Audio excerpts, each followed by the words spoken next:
Well, I didn't see that coming, but I kind of guessed it though.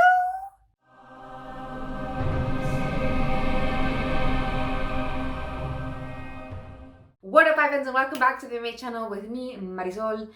This past weekend, we had amazing fights at UFC 264. But of course, in this video, I'm going to be talking about Conor McGregor versus Dustin Poirier because that kind of went how I was expecting, but in a completely different way. If you saw my prediction video, then you know that I predicted that Dustin Poirier would win this fight.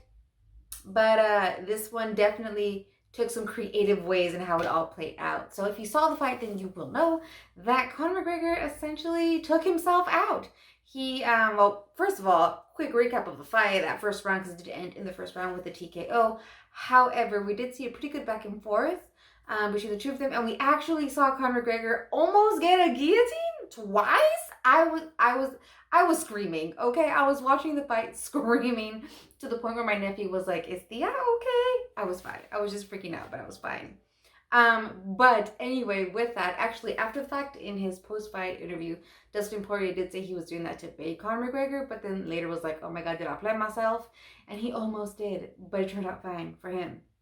So we saw that happening, and the round ended ultimately with a little bit of ground and pound after Conor McGregor took that step backward, broke his tibia, and then fell back on the cage. And then that's where it ended, with the ground and pound at the end of the first round. Of course, doctor stoppage with the TKO, and then that is what we were left with, along with a whole lot of shit talking by Conor McGregor while he was down on the floor.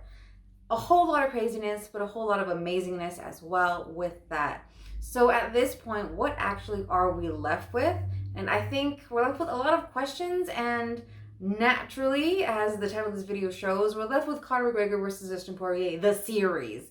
Like, we thought we were going to get the trilogy and it was going to be nicely tied up with a bow at the end of this fight, but no, that's not how it ended. We're going to be getting a fourth fight between the two of them, which makes a whole lot of sense.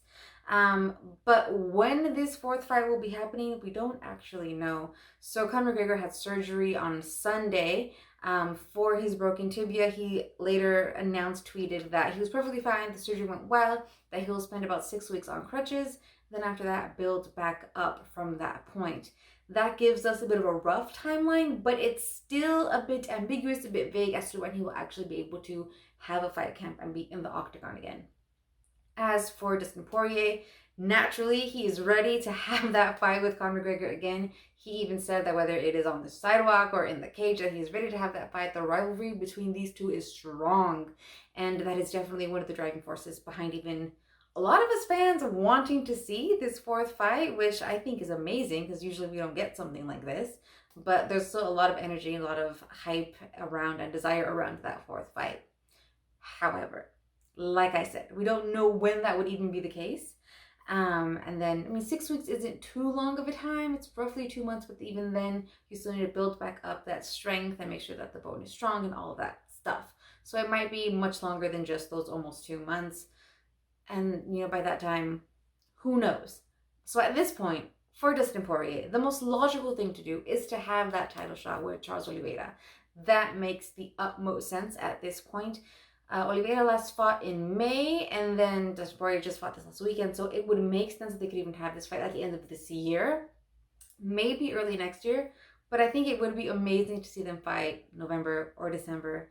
That would be fantastic, and I hope that's what happens, and that makes the most sense in terms of who Poirier should fight next.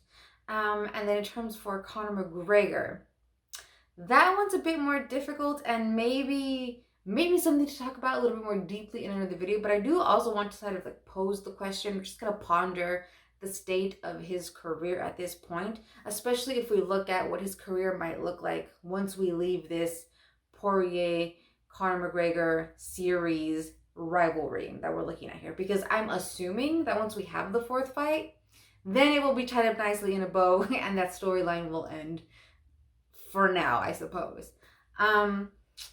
As the king of trash talk, as it were, Conor McGregor's kingdom seems to be crumbling a bit, and maybe you all caught this as well. It's something that I was definitely sensing, where his trash talking was just kind of falling flat this whole time, whereas before it was a bit humorous. The trash talking is not really my thing, but I definitely appreciate it when it is done well.